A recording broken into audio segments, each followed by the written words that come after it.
Well, it's been very good, very lively, a lot of people around, and I gather it's one of the biggest conferences we've had for a long time, so it's been good. And I've had the chance to get around obviously to the plenary just now with Steve Fuller, which was as controversial as one expected. Then earlier in the day I was involved in a session that was organised with John Holmwood, who joined with me in editing a book on the history of British sociology. So we had a panel session about that, which was reviewing where sociology had come from and perhaps a little bit of speculation about where it might be going in the future.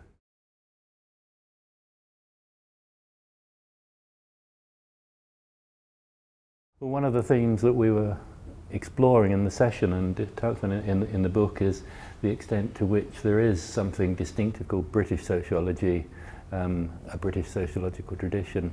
I think what was clear is the way in which the subject, like the subject matter, is becoming increasingly global in nature, so that it's much more difficult now to talk about anything distinctively British sociology, and that's a very good thing that there's these international debates and transnational ideas, and I think that will only get greater and greater as we develop more contacts with overseas.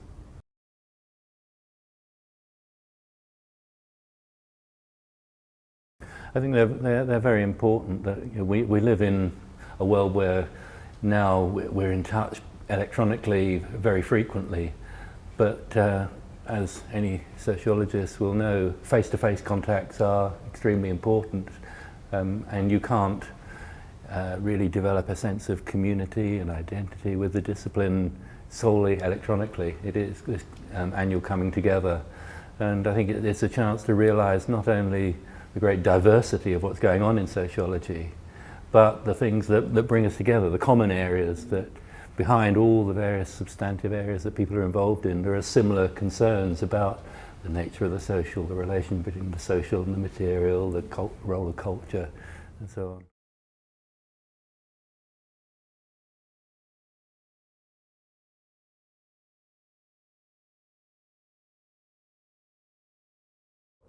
I think it's very important. I mean, it's something I joined the association in 1970 when I was an undergraduate student because I wanted to go to the conference, and I've always found it a very valuable support in the career.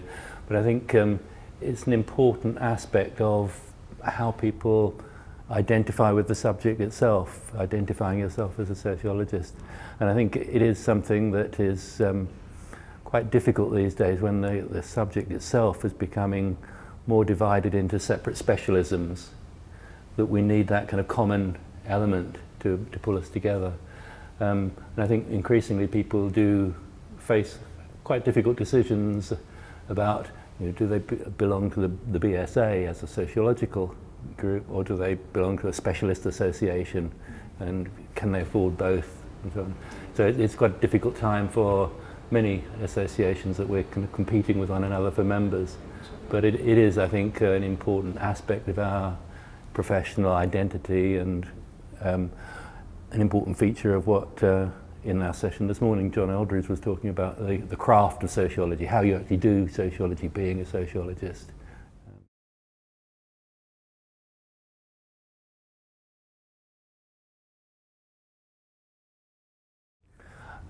I think I'd actually extend some of the points that Steve made in his talk. He was talking there about human beings being the only animals on the world who not only experience evolution but have some kind of knowledge of it, the second order knowledge about it.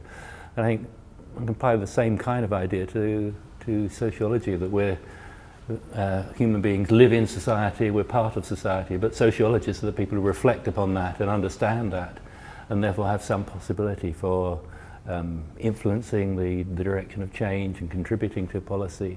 And that, I think, is the important feature of what sociology can provide to our students and to the wider society, that self-understanding.